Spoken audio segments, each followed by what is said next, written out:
It felt really forced. Everything was like a lean or like a little smirk or just like kind of like some kind of fake deep line about being misunderstood. Like I've seen more emotional range in my Waffle House waiter. Like I just didn't get it. I didn't like it. Hey y'all, welcome back to Pretty Good Movies, the place where I say all the things about your favorite movies that everyone else is thinking, but they're just a little bit too scared to say.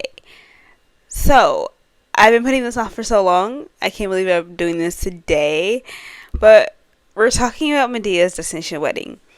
Yeah, so Tyler Perry is back with another like entry into the ever expanding Madeaverse, and I have thoughts.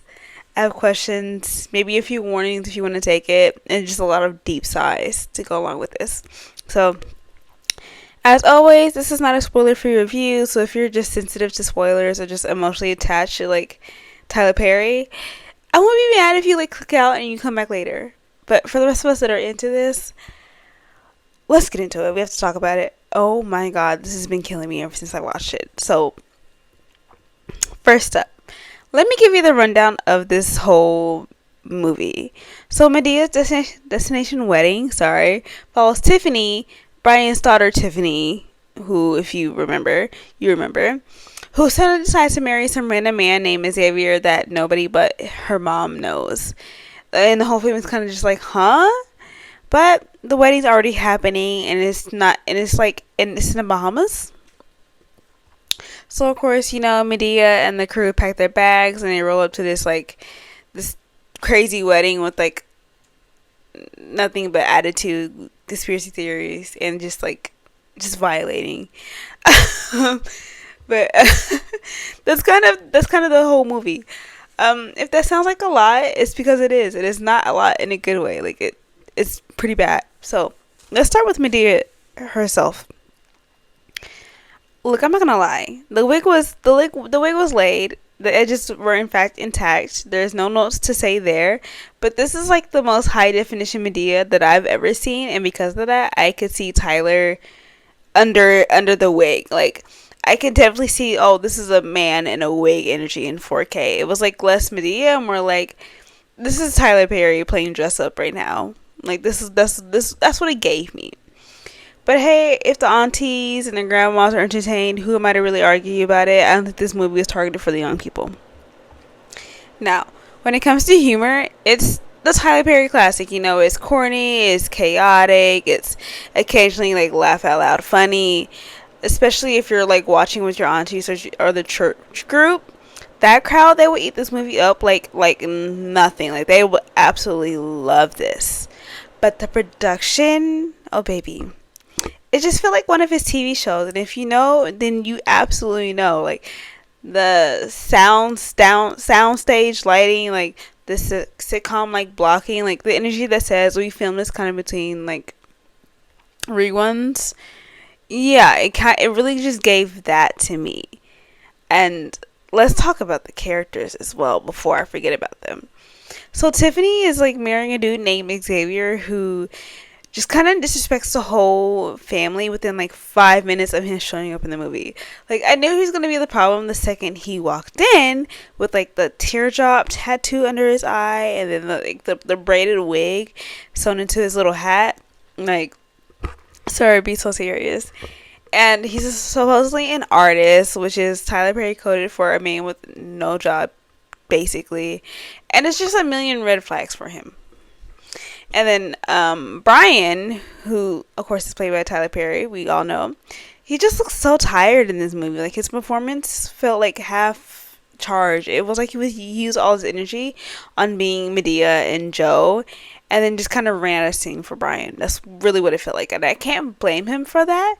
But also, sir, just act like you care more about the man your daughter is marrying. Like I don't know. It just really just felt half-assed, I have to say.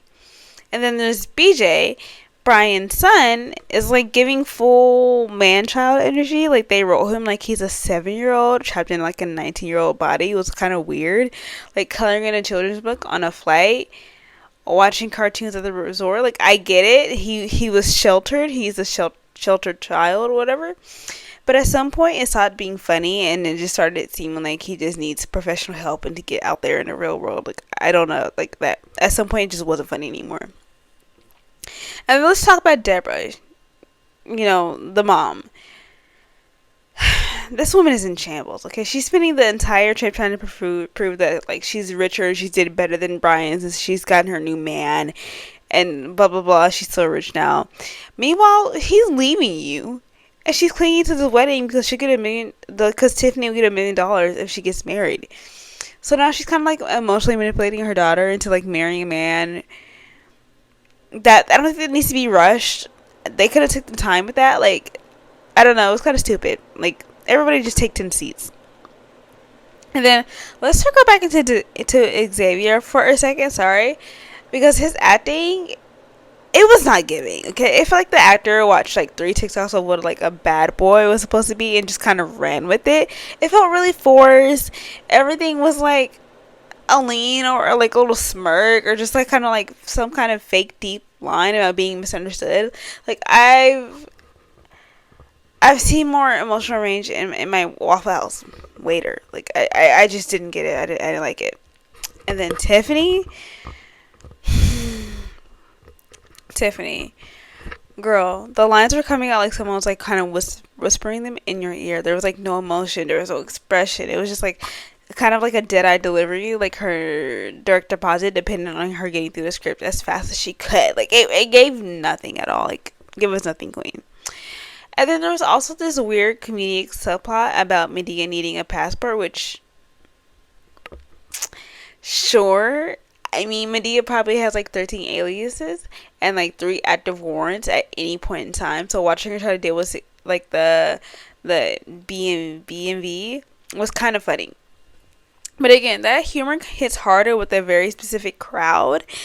I don't think I really cracked a smile more than once or twice during that scene or during this whole movie in general, to be honest with you.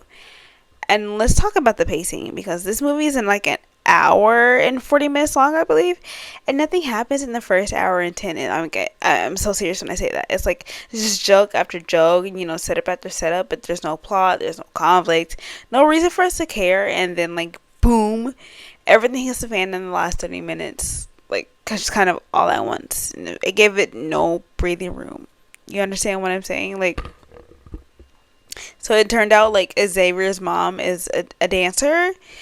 Deborah's broken bitter, and then the whole wedding just kind of goes left. It gets canceled, and it gets back on. Like, all of it just gets resolved way too fast. Like, there was no tension.